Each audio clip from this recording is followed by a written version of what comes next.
कातिल कत्ल करता है और चुपचाप भाग जाता है। ना तो उसको किसी ने देखा था, ना ही किसी को उसके बारे में कोई खबर थी। लेकिन क्या होता है दोस्तों, वो कातिल 2 घंटे बाद उसी लाश के पास दोबारा से आता है। दरअसल उस लाश के पास में बहुत सारी झाड़ियाँ थीं और आम का बाग था। पहले कातिल उस लाश के पास जाता है, झाड़ियों में छुप जाता है और फिर देखता है कि वहाँ पे कोई है तो नहीं, और उसके बाद जब वहाँ पे कोई नहीं होता तो वो उस लाश के पास जाता है। दरअसल दोस्तों, जो लाश थी वो 19 साल की एक लड़की की थी। अब कातिल उसके पास जाता है और उस लाश के साथ बलात्कार करता है। बलात्कार करने के बाद जब वो संतुष्ट हो जाता है तो थोड़ा अलग होता है। उसका मन दोबारा से उस लाश के साथ बलात्कार करने का होता है, तो वो दोबारा से उस लाश के साथ बलात्कार करता है। अब उसका मन तीसरी बार भी बलात्कार करने के लिए होता है। अब होता क्या है दोस्तों, जब वो तीसरी बार उस लाश के साथ वो दुर्व्यवहार कर रहा था तो उसको ऐसा लगता है कि शायद उसे कोई देख रहा है, शायद कोई उसकी तरफ आ रहा है। तो वो क्या करता है, वो तुरंत वहाँ से उठता है और भागने लगता है। और जब वो भाग रहा होता है तो उसके पास में एक टी शर्ट होती है और एक बैग होता है। भागते भागते वो टी शर्ट और बैग उसके वहीं पे छूट जाते हैं और कातिल भाग जाता है। इसके बाद क्या होता है, पुलिस हो जाती है सक्रिय और उसके बाद में लगभग 400 पुलिस वाले इस कातिल को ढूंढने में लग जाते हैं। लगभग 2000 से ज़्यादा कैमरों की फुटेज चेक की जाती है और आखिरकार ये कातिल पकड़ा जाता है। और जब ये कातिल पकड़ा जाता है तो इससे पुलिस पूछती है कि तुमने ये कैसे किया। तो दोस्तों, जब कातिल अपना राज खोलता है, अपनी कहानी सुनाता है, तो ना केवल एक प्रदेश की पुलिस बल्कि आसपास के 5-6 प्रदेशों की पुलिस की नींद उड़ जाती है। दरअसल ये जो कातिल था उसने अपने कत्ल को एक जगह पे अंजाम नहीं दिया था। वो रास्ते भर में जहाँ जहाँ जा रहा था वहाँ वहाँ कोई ना कोई कांड करके ही आ रहा था। दोस्तों, आज की कहानी शुरू करूंगा उससे पहले मैं आपसे बस यही कहना चाहूँगा कि अगर आप मेरे चैनल पर नए हैं तो चैनल को सब्सक्राइब कर दीजिएगा, ताकि रोजाना शाम को 8 बजे मैं आपके लिए एक सच्ची घटना की कहानी लेकर आ सकूं। नमस्कार दोस्तों, मैं गौरव शर्मा और आप देख रहे हैं गौरव शर्मा सफ़र। दोस्तों, आज की जो सच्ची घटना मैं आपको सुनाने जा रहा हूं, ये सच्ची घटना है गुजरात प्रदेश का एक जिला लगता है वलसाड, और वलसाड का ही एक थाना लगता है बाल्डी, और बाल्डी थाना क्षेत्र का ही एक गाँव है मोतीवाड़ा। यहाँ पे एक मजदूर परिवार में 19 साल की लड़की है जो कि बीकॉम सेकेंड ईयर की छात्रा है। दरअसल 14 नवंबर 2024 की दोपहर 1 बजे का वक्त होता है। ये लड़की जो है 1 बजे ट्यूशन पढ़ने के लिए जाती है। वो अपने घर वालों से कहती है कि मैं ट्यूशन पढ़ने जा रही हूँ। अब वो ट्यूशन पढ़ने चली तो जाती है, लेकिन कई घंटे बीत जाते हैं, वो लड़की अपने घर पे वापस नहीं आती। अब जब वो लड़की अपने घर पे वापस नहीं आती तो उसके घर वाले परेशान हो जाते हैं और जहाँ जहाँ वो जा सकती है उन सभी जगह पे जाके वो उस लड़की को ढूंढते हैं, लेकिन वो लड़की नहीं मिलती। अब दोपहर से शाम हो जाती है लेकिन वो लड़की नहीं मिलती।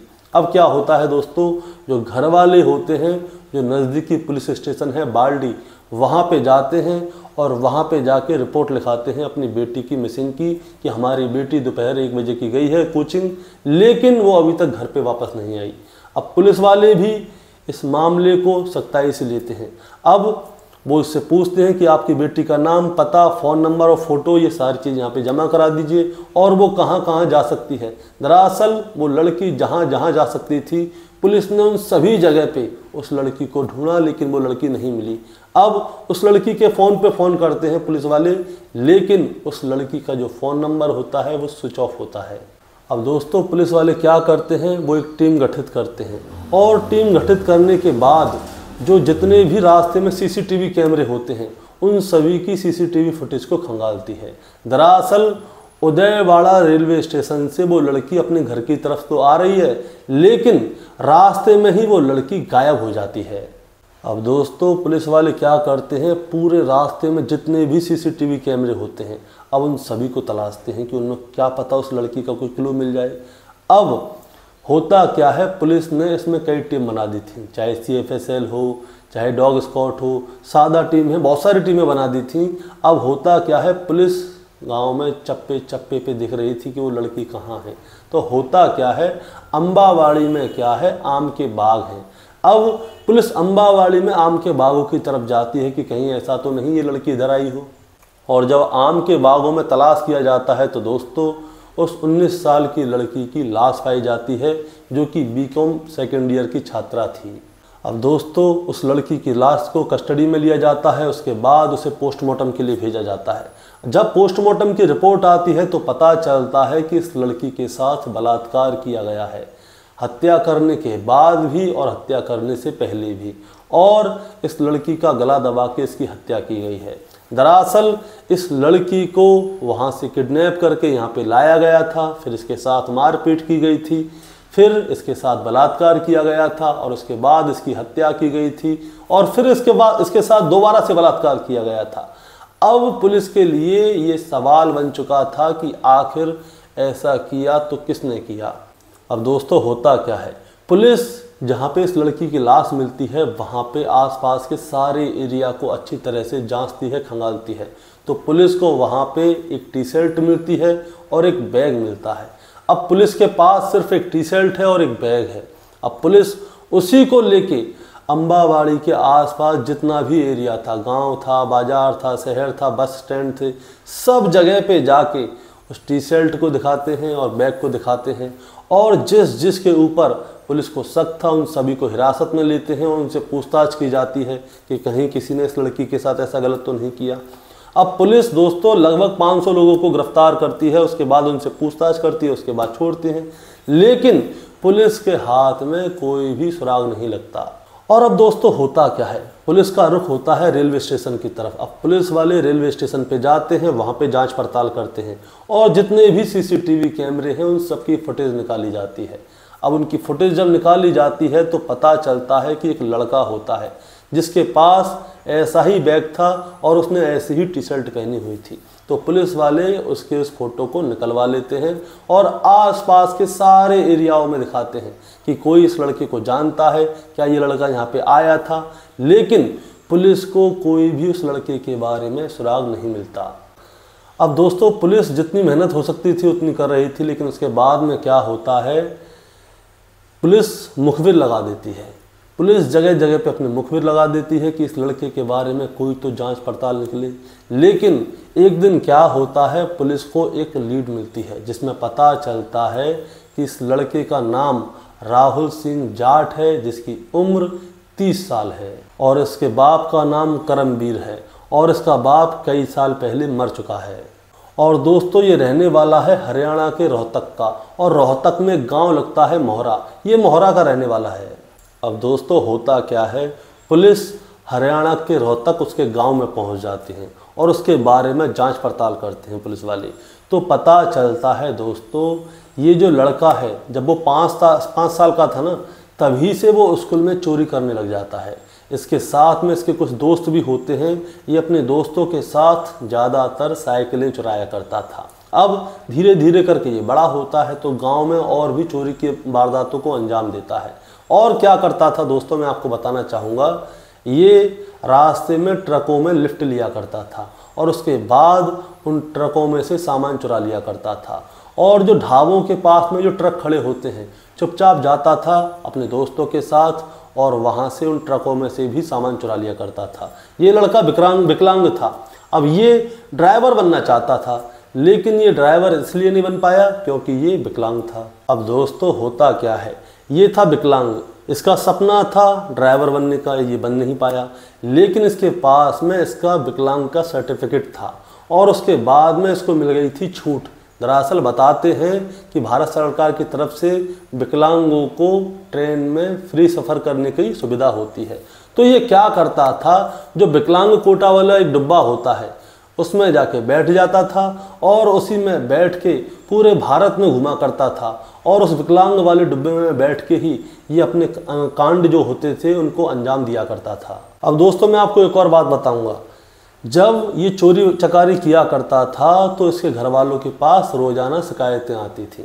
अब इसके घर वालों के पास शिकायतें आती थीं तो इसके घर वाले हो जाते हैं परेशान। अब वो क्या करते हैं, इसे अपनी जायदाद में से बेदखल कर देते हैं और अपने घर से भगा देते हैं। अब जब इसके घर वालों ने इसको घर से भगा दिया तो ये क्या करता है, अपने सर्टिफिकेट को लेता है, ट्रेन में बैठ जाता है। अब इसके लिए कोई भी सीमा नहीं थी, चाहे हरियाणा हो, उत्तर प्रदेश हो, गुजरात हो, महाराष्ट्र हो, कर्नाटका हो, पश्चिम बंगाल हो, ये सब जगह जाता था और अपने विकलांग होने का पूरा फ़ायदा उठाता था। अब दोस्तों पुलिस वाले क्या करते हैं, उसके घर वालों से उसका मोबाइल नंबर ले लेते हैं। अब जब पुलिस वाले उसका मोबाइल नंबर ले लेते हैं तो उसके मोबाइल नंबर को ट्रैक पे डालते हैं कि ये मोबाइल नंबर कहाँ है। अब पुलिस को उसकी लोकेशन पता चल जाती है कि वो इस समय पश्चिम बंगाल में है, तो पुलिस वाले सीधे पश्चिम बंगाल जाते हैं और उसे गिरफ्तार कर लेते हैं। अब दोस्तों जब पुलिस वाले उसको गिरफ्तार करके ला रहे थे तो पुलिस वालों ने उससे कुछ भी नहीं पूछा था, ना ही कुछ बताया था कि उसको गिरफ्तार क्यों किया है, लेकिन वो पहले से ही पुलिस वालों से बात करने लग जाता है। और जब वो बात करने लगता है तो वो बताता है तेलंगाना के पास एक रेलवे स्टेशन है जिसका नाम है सिकंदराबाद, और सिकंदराबाद रेलवे स्टेशन के पास में एक महिला की लाश मिलती है। महिला का नाम होता है राम निम्मा और ये बेलारी कर्नाटका की रहने वाली होती है। अब उस महिला के बारे में खुद ही बताने लग जाता है कि इसने उस महिला के साथ में बदतमीजी की, उसके साथ मारपीट की, उसका गला घोटा और उसके पास जो सामान था वो सामान इसने छीन लिया और उस महिला को वहीं पे फेंक के आ गया। अब पुलिस वाले इससे कहते हैं हम इस बारे में तो बात कर ही नहीं रहे, हम तो किसी और वजह से तुम्हें गिरफ्तार करके लाए हैं। अब पुलिस वाले उससे बोलते हैं कि हमने तुम्हें इसलिए गिरफ्तार नहीं किया, हमने तुम्हें किसी और वजह से गिरफ्तार किया है। लेकिन दोस्तों पुलिस उससे कुछ और पूछना चाहती थी, लेकिन वो पहले से पहले ही पुलिस को कुछ और बता रहा था। बताया जाता है कि उसने 19 नवंबर 2024 को हावड़ा के रेलवे स्टेशन पर कटिहार एक्सप्रेस एक गाड़ी होती है, उसके विकलांग डिब्बे में एक शिक्षक बैठे होते हैं जो कि तबला सिखाने वाले शिक्षक होते हैं। उनका नाम सुमित चटर्जी होता है और उनकी चाकू मार के हत्या कर दी जाती है। अब जब वहाँ पे विकलांग डिब्बे में एक सफाई कर्मचारी आता है और वो जब सुमित चटर्जी क्या होते हैं अपनी बर्थ पे सोए हुए होते हैं, तो वो सफाई कर्मचारी उनसे कहता है कि आप ज़रा यहाँ से हट जाइए, मुझे साफ़ करना है। तो पता चलता है कि सुमित चटर्जी जो है खून से लथपथ हुए पड़े थे। अब इसके बाद जब पुलिस इस चीज़ की वहाँ पे जांच पड़ताल करती है तो वहाँ पे भी सीसीटीवी फुटेज में यही पाया गया था। और इसके बाद दोस्तों कर्नाटका में एक मुर्की जगह लगती है, वहाँ की ट्रेन में भी ये एक हत्या करता है। और इसके बाद अक्टूबर के महीने में महाराष्ट्र के सोलापुर में रेलवे स्टेशन पे एक ट्रेन के डिब्बे में महिला की लाश मिलती है। दोस्तों ये जितनी भी लाशें मिलती हैं ये ज़्यादातर विकलांग डिब्बे में ही मिलती हैं, और इस महिला की लाश भी विकलांग डिब्बे में ही मिली थी। वहाँ पे भी ये उस महिला के साथ में बलात्कार करता है, उसके बाद उसकी हत्या करता है और अपनी घटना को अंजाम देकर वहाँ से भाग जाता है। अब पुलिस वाले उससे पूछते हैं कि गुजरात में तुमने वलसाड़ जगह जो लगती है वहाँ पे घटनाक्रम को अंजाम दिया है, हम तुमसे उसके बारे में पूछना चाहते हैं। तो ये बताता है कि उस दिन हुआ क्या था। दरअसल वो लड़की अपनी कोचिंग से अपने घर जा रही थी पैदल पैदल, ये उसको रास्ते में ही पकड़ लेता है और उसका अपहरण करके एक आम के बाग में ले जाता है। वहाँ पे उस लड़की के साथ मारपीट करता है। अब जब वो लड़की पिटते पिटते थक जाती है तो वो सरेंडर कर देती है। उसके बाद में ये उसके साथ में बलात्कार करता है। जब इसके बाद मन भर जाता है तो ये उस लड़की से अलग होता है, तो इसको ऐसा लगता है कि कहीं ऐसा ना हो ये लड़की अपने घर पे जाके किसी को बता दे, इसीलिए ये उस लड़की का गला दबा के उसकी हत्या करता है और वहाँ से भाग जाता है। अब इसका मन नहीं भरता तो ये वापस आता है पूरे 2 घंटे बाद। अब 2 घंटे बाद जब ये वापस आता है तो उस लड़की की लाश के साथ में 1 या 2 बार नहीं बल्कि पूरी 3 बार बलात्कार करता है। अब ये उस लड़की के साथ जब तीसरी बार बलात्कार कर रहा होता है तो इसे ऐसा लगता है कि शायद उधर कोई आ रहा है, इसीलिए ये उस लड़की को वहीं पे छोड़ता है और वहाँ से भाग जाता है। जब ये भाग रहा होता है तो इसकी टी शर्ट और उसका बैग वहीं पे रह जाते हैं। अब जब इसकी टी शर्ट और बैग वहाँ पे रह जाते हैं तो उसे पुलिस अपने जब्त कर लेती है और उसके बाद में गुजरात पुलिस सक्रिय हो जाती है और पूरी जी तोड़ मेहनत करने के बाद आखिरकार इस लड़के को पकड़ लिया जाता है। और जब इस लड़के की कहानी सबके सामने आती है तो ना केवल गुजरात पुलिस बल्कि हरियाणा, उत्तर प्रदेश, पश्चिम बंगाल, कर्नाटका, महाराष्ट्र, उड़ीसा, ये जहाँ की जितनी भी जगह पे ये घूमा था उन सभी की पुलिस की आंखें खुल जाती हैं कि जो ये लाशें यहाँ पे पाई थी उन सब का कत्ल करने वाला एक ही इंसान है और वो एक सीरियल किलर है। और दोस्तों इन सभी जगह पे इसके ऊपर 13 मुकदमे अलग अलग तरह से दर्ज हैं। अब चाहे वो लूट हो चाहे वो चोरी का मामला हो। अब दोस्तों पुलिस ये भी जानने की कोशिश कर रही है कि आखिर इसने और किस किस घटना को अंजाम दिया है। ना केवल गुजरात पुलिस बल्कि अन्य राज्यों की पुलिस भी यही जानने की कोशिश कर रही है। दरअसल ये एक सीरियल किलर था, इसको ऐसा करने में आता था मज़ा। अब ये पुलिस की गिरफ्त में आ गया है और जब अब ये रिमांड पे है, अब रिमांड से बाहर आएगा तो पता चलेगा कि इसने और किस कांड को अंजाम दिया है। दोस्तों जैसे ही पता चलेगा मैं आपको इसी चैनल पे पूरी कहानी शुरू से लेकर आखिर तक सुनाऊंगा। और दोस्तों इस घटना को सुनाने का मतलब आपको परेशान करना या विचलित करना नहीं है, बस आपको बताना है और जताना है। बताना ये है कि आज के समय पे किसी को भी अकेले रहना सही नहीं है, मेरा मानना ये है। दरअसल इसने जितने भी कांडों को अंजाम दिया था वो सभी अकेले होंगे। अब अकेले थे, ये विकलांग था। अब होता क्या है, हम लोग विकलांगों के ऊपर थोड़ा तरस भी खाते हैं। हम ये सोचते हैं कि विकलांग हैं, लेकिन सब अच्छे नहीं होते, कुछ ऐसे भी होते हैं। इसने अपने विकलांग होने का पूरा फ़ायदा उठाया। जिनके भी साथ इसने गलत किया होगा, मेरे हिसाब से इसने पहले उन लोगों से सभी से मदद मांगी होगी। अब वो लोग इसकी मदद कर रहे होंगे तो इसने मौके का फ़ायदा उठा लिया। सबसे बड़ी बात यह है दोस्तों, चाहे लड़का है चाहे लड़की है, सभी को सेल्फ डिफेंस सीखनी चाहिए, मेरा मानना ये है। अब कल को कोई आपके ऊपर हमला कर देगा तो आपके पास कोई ऑप्शन है अपने आप को बचाने का। आप ज़रा सोचिए, आपके बच्चे के ऊपर कोई हमला कर देता है तो कोई ऑप्शन है? ज़्यादा नहीं तो बस इतना सीख लेना चाहिए कि सेल्फ डिफेंस में हम अपनी सेल्फ डिफेंस में हम अपनी जान बचा सकें और दूसरे को हरा सकें। हम सिर्फ पढ़ाई में रह जाते हैं, अपने शौक़ में रह जाते हैं, मोबाइल में घुसे रह जाते हैं, ना हम एक्सरसाइज करते हैं, ना हम कोई ऐसी युद्ध कला सीखते हैं कि हम किसी से अपनी जान बचा सकें। अब नहीं बचा सकते तो ऐसे लोग आके उसका पूरा फ़ायदा उठाते हैं। और दोस्तों आपका क्या कहना है इस कहानी के बारे में, आप ज़रा हमें कमेंट में बताइए। चैनल पे नए हैं तो सब्सक्राइब करके जाइए ताकि रोज़ाना शाम को 8 बजे मैं आपके लिए एक सच्ची घटना की कहानी लेकर आ सकूं। नमस्कार।